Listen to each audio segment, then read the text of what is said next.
welcome back to Magpie Farm. Today we're going to be talking about what fruit and veg we're actually growing. But before I show you the fruit and veg, I want to show you our water system. Now, we're very lucky on the farm. We have 2 wells. But what we also have is a bowser. And we use this bowser primarily to drip feed the polytunnel.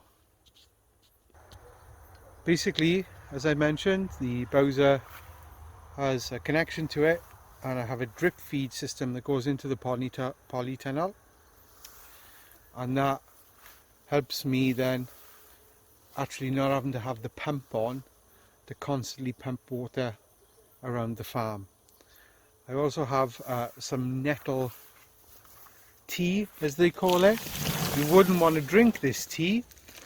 It's mainly used to actually put on the plants, and apparently very good potassium in there, and that actually helps with fruit and root growth. I also actually have some mint. The polytunnel.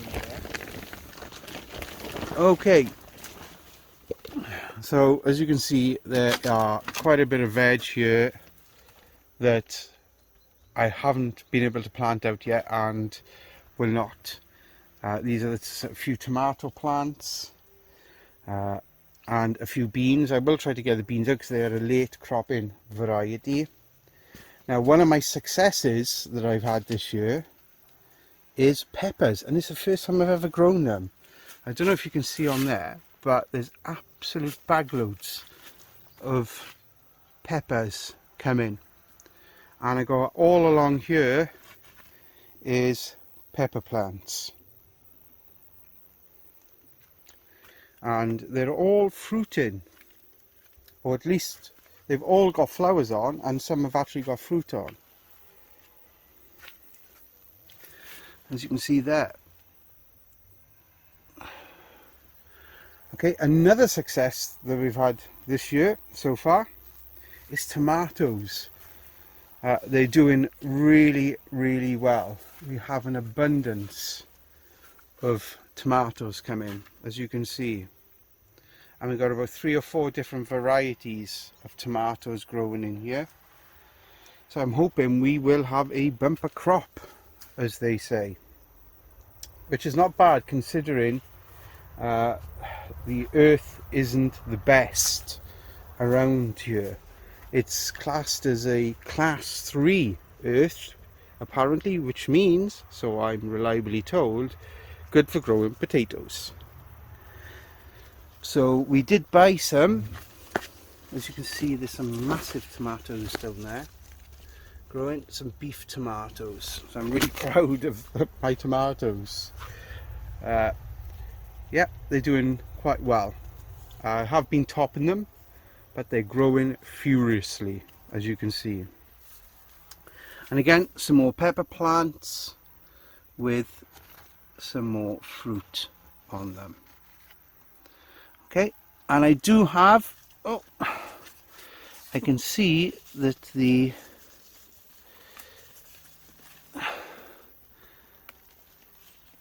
cucumber plants are invading the pepper plants.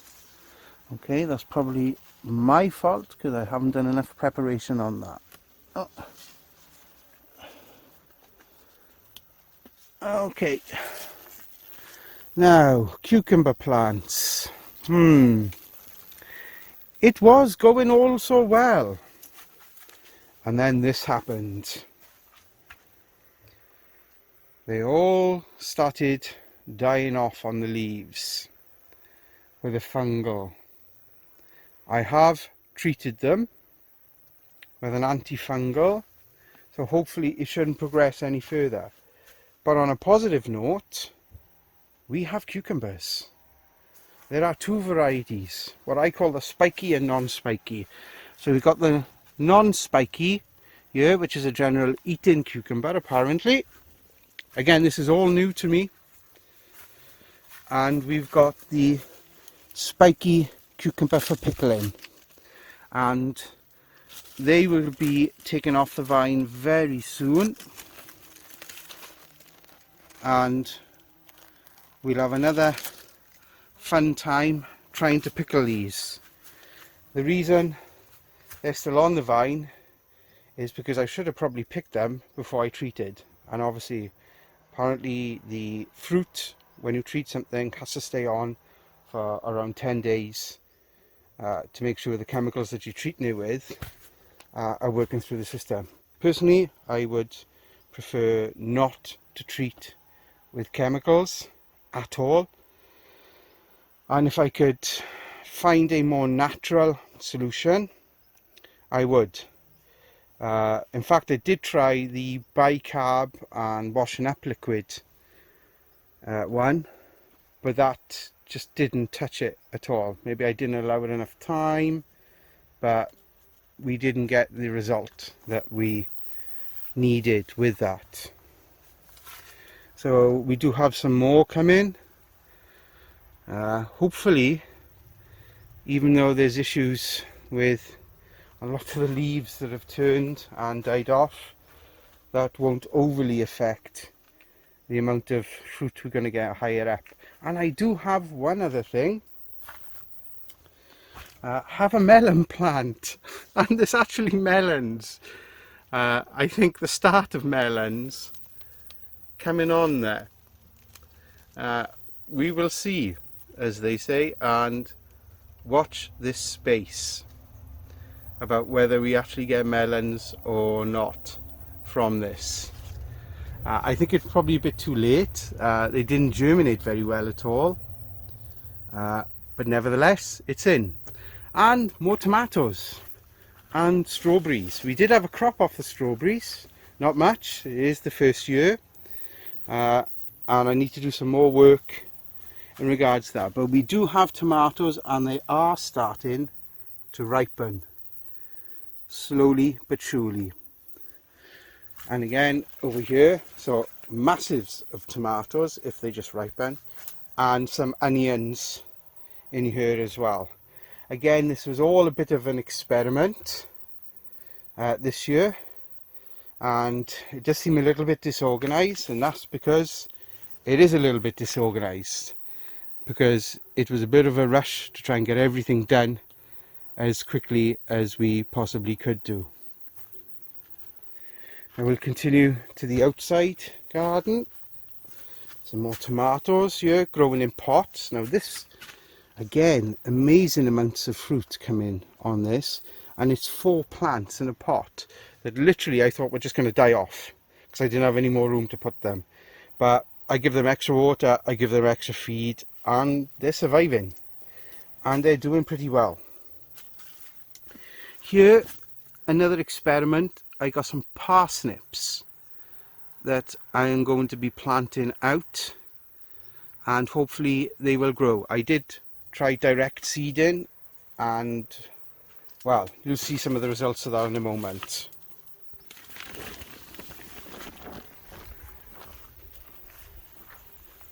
Okay, into the outside plot.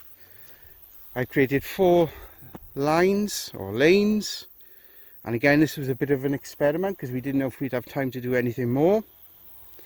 And another one of my success stories, and this is all first time growing for me, is beetroot. The beetroot appear to be thriving, and these were started off as seedlings, and as you can see on there, an absolute lovely bulbs come in. I think they're called bulbs.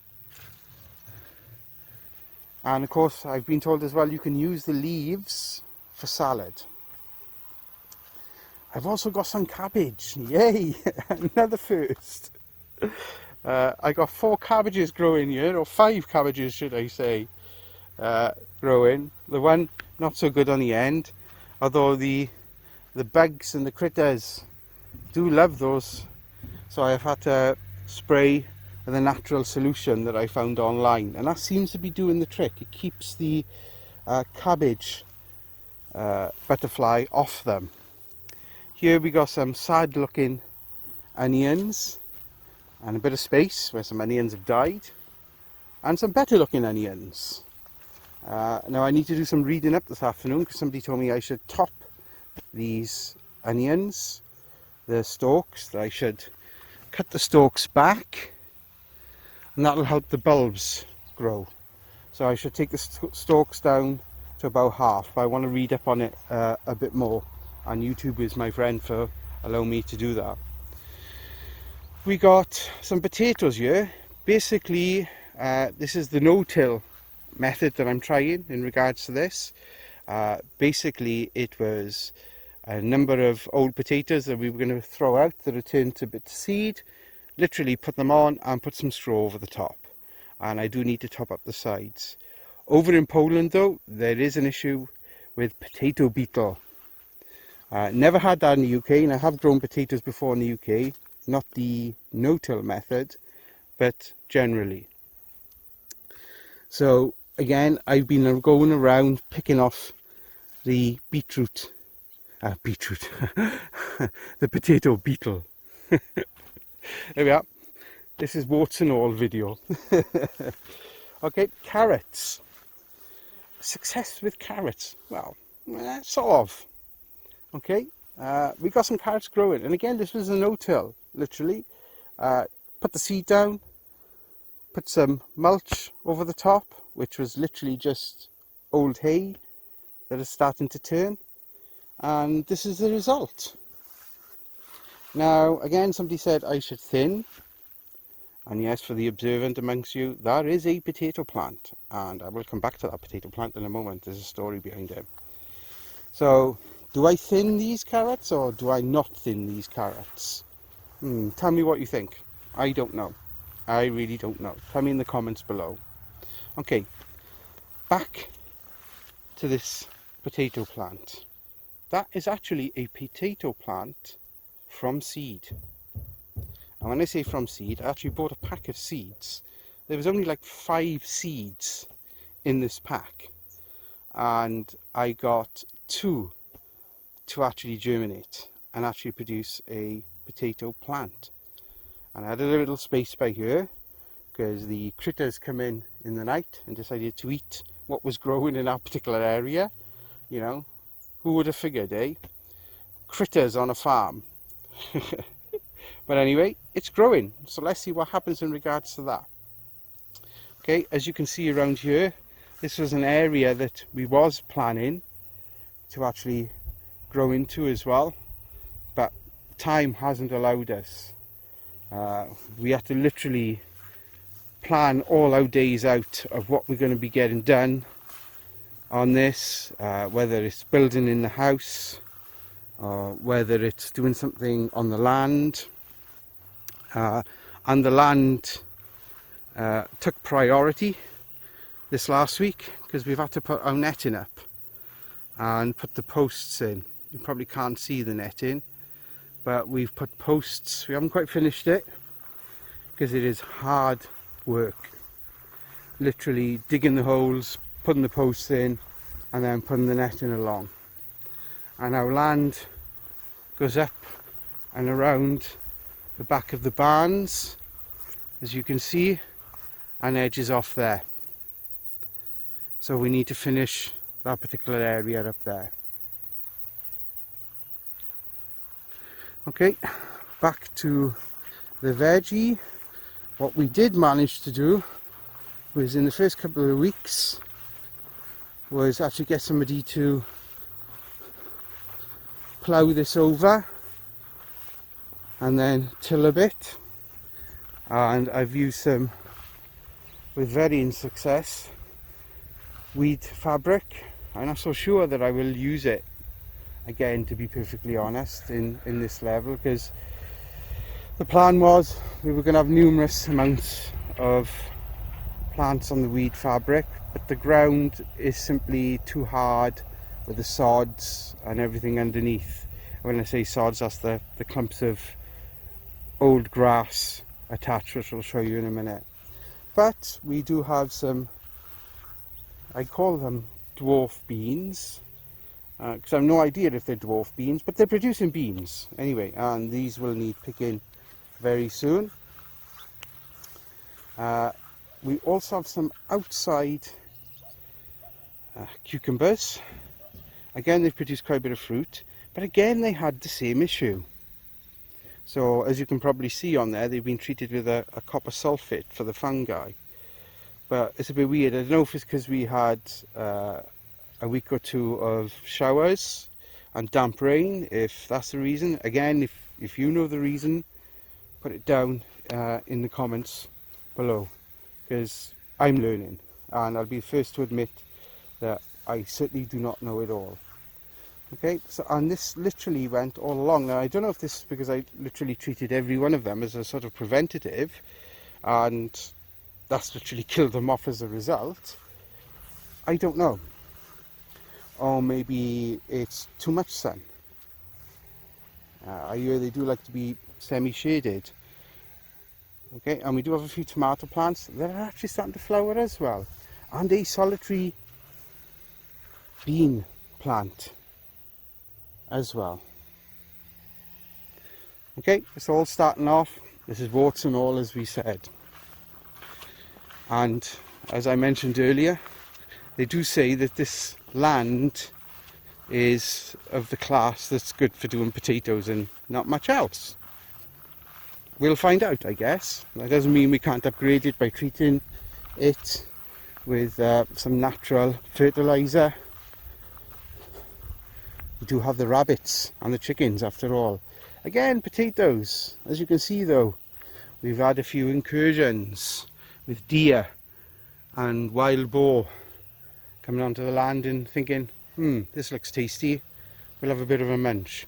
So we got potatoes, a row of them grown here, using a no-till method again in regards to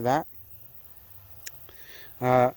I do have a row of beetroot here, but you can probably just see the start of a few plants, but I'm not so sure. And here I did plant some parsnip, but again I don't hold out much hope. There were some sunflowers, but again they haven't really come to much. There's one plant over there, but it's probably a bit too late in the season now for them to come of anything. And all the spare onion sets I had were planted here as well, and again they haven't come to much because they were planted far too late. We do have another row of potatoes which appear to be doing okay, and they're starting to come up. And we did plant some corn as well, and as you can see, probably with the footprint as well, the beasties come in and decided they'd have a munch of that. So the corn has been pretty much eaten. We do have some cabbages here. Most of them have survived. Let's see how they grow and how we get there.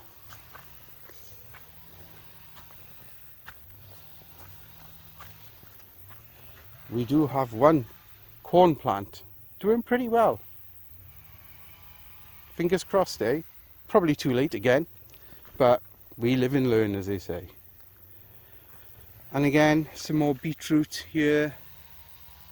They seem to be coming up a little bit better over here, but we will wait and see. If you enjoyed today's video, please hit the like button and think about subscribing, and don't forget for the bell notification that'll let you know when new videos come out. Thank you again from Lyndon and Mariusz and Magpie Farm, and we look forward to posting our next video. Don't forget, if you have any comments, critical or otherwise, by all means post them down below and we'll answer them the best we can. So bye for now, and see you all soon.